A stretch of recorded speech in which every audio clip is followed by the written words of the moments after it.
Na hata ukiona mwanachuo muda wa kuwa chuoni unamkuta bado uko mtaani, si utamuuliza, wewe ni mwanafunzi wa CTC, imekuwaje muda huu uko huko? Hii tunategemea kutoka kwenu. Tunaomba mtusaidie kuwalea, lakini kulea pia mali, kulinda mali zile za chuo. Chuo hiki kina mali, mifugo, ardhi na vitu vingine. Tusaidiane kuhakikisha kwamba vinakuwa salama, sio kwa ajili ya askofu, ni kwa ajili ya hao tunaowalea waje watuhudumie kama makatekista wetu. Kwa hiyo tunaombeni sana sana. Mimi huwa inaniuma sana kuona pengine Mkristo mwenzetu ndiye tunagombana naye huko kuhusu kipande fulani cha chuo cha makatekista, tunaanza ugomvi na nini, vitu kama hivi. Tunataka kwa ajili ya watoto wetu hawa wanaosoma hapa, sio kwa ajili ya askofu. Askofu hajikuwekeza kwa ajili ya shughuli zake binafsi hapa. Tunataka kwa ajili ya yetu Wakristo wote wa jimbo la Njombe, familia nzima. Jimbo la Njombe inategemea kituo hiki. Kwa hiyo ninaombeni sana, mali hizo tusaidiane. Na nyinyi wanangu, kwa uzoefu wangu, kuna wachache baadaye waliacha ukatekista wakawa madiwani. Na walipokuwa madiwani wamekuwa wapinga kanisa namba 1. Na ninaweza kuwatajia na mifano na watu wenyewe ninaowafahamu. Na kudhulumu mali za kanisa. Yaani wanakuwa watu ambao ni kupora na kuharibu mambo ya tumewalea hapa. Alafu baadaye unakuja kulipinga kanisa lako, utapata laana. Nawaambieni utapata laana. Kuna watu walifanya hivyo, kiwaona leo wamekaa kwenye kiambazi cha mlango siku nzima. Yaani anaamka nakaa pale kwenye kiambazi, hafanyi chochote. Lakini alipokuwa na nguvu, ameacha ukatekista, amekuwa diwani, alitutesa sana. Kisiasa, kaingia kule kwenye siasa, na sijui kule kwenye siasa kuna ugonjwa gani. Yaani watu wanadhani ukiwa mwanasiasa lazima uwe muongo na uwe mzulumaji. Hapana. Politics sio maana yake uongo, lakini watu wanadhani kuishi kule lazima uishi kwa namna ile, udhulumu, fanye nini. Sio sahihi. Kwa wanangu, nawaomba mkae makatekista. Hata kama utakuwa diwani, uwe balozi wetu. Tumeelewana? Ndio. Hata ukiwa ukichaguliwa kuwa mbunge, uwe mbunge ambaye ni balozi wetu. Sio katika maana kututetea katika mambo fulani. Kaweke usiwe namba 1 kudhulumu, kutuonea. Tumeelewana wanangu? Msituonee kwa sababu tumekulea hapa. Na wengine si nyinyi tu, tumewalea wengine seminarini, au tunaosema tuwalipie hao seminari wakubwa. Wanasoma philosophy, teolojia, wanaondoka. Baadaye anabahatisha huko, anapata kacheo kijijini, ni diwani, amesoma, ndio aliyesoma pekee, wanamweka diwani. Anasumbua huyo, kusumbua kanisa. Mimi kwa kweli inaniuma sana.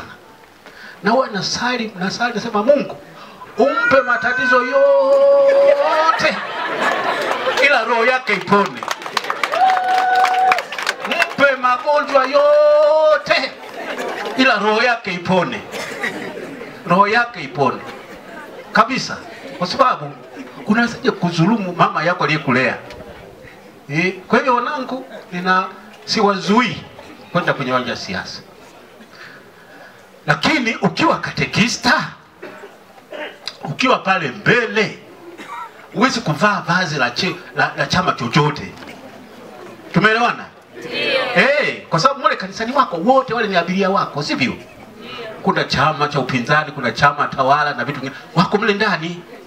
Sasa ukisimama na chama fulani, unawagawa Wakristo wako na unaleta mgawanyiko katika kanisa.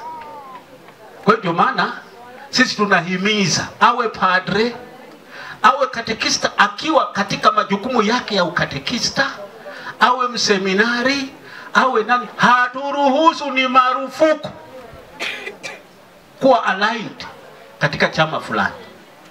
Leo hii wanaweza kushangilia kwa sababu umevaa rangi fulani. Kesho ukifanya chama kingine unafungiwa na kanisa, wanafungia. Lakini angalieni kwa busara kabisa ya kanisa. Sisi tunaona ni vyema ukiwa katika majukumu ya kanisa, upo pale kwa ajili ya kutumikia neno la Mungu, usiwe upande wa chama chochote. Ukitoka huko mtaani unaruhusiwa huko mtaani, na usiseme mimi unajitangaza mimi ni katekista, kwa hiyo ninaomba mnichague katika chama fulani. Sema mimi ni mwana kijiji fulani, ninaomba mnichague katika chama fulani. Tumeelewana? Msitumie jina la kanisa kwa ajili ya kuwa na chama fulani. Hiyo ndio, na hasa ile la kupata nafasi na kusema sasa kanisa litanikoma. Hapana.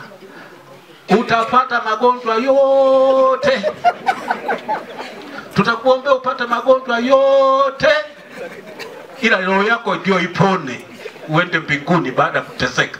Utakuwa umepita tayari toharani. Kwa hiyo nawaombeni sana wanangu, na mjiandae vizuri kwa mtihani mzuri sana, mjiandae. Unatuleteaga matokeo. Mimi wanaangalia Madunda iko wapi? CTC. Naangalia.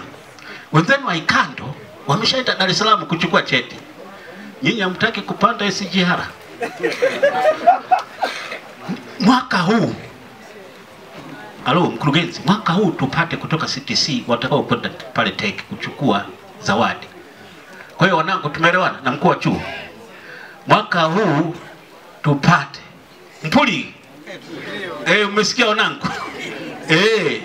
Mwaka huu tupate mtoto mmoja, wawili, watatu wanaokwenda TEC kupata zawadi, kwamba tunatoka CTC Madunda. Na chuo kinajulikana sana, ni cha miaka mingi, toka 74 wakati wa Bruda Dominicus alipokuwa hapa. Kinajulikana na vyuo vingine vimeanza karibuni, lakini sisi tunajulikana kutokana na historia. Ni lazima tuhakikishe tunafanya vizuri. Kwa moyo tulivu wanangu, sisi tunaombea upate utulivu, msiugue, ufanye vizuri mitihani yenu na muweze kufaulu. Nawashukuru nyote, asanteni sana kwa uwepo wenu, na Mungu awabariki sana. Tuendelee kuwaombea watoto wetu. Na nyinyi walimu asanteni, walezi na wazazi wote tunawashukuruni, na waandishi wetu wa habari kama walisema wengine, asanteni na Mungu awabariki sana. Tusimame tupate baraka.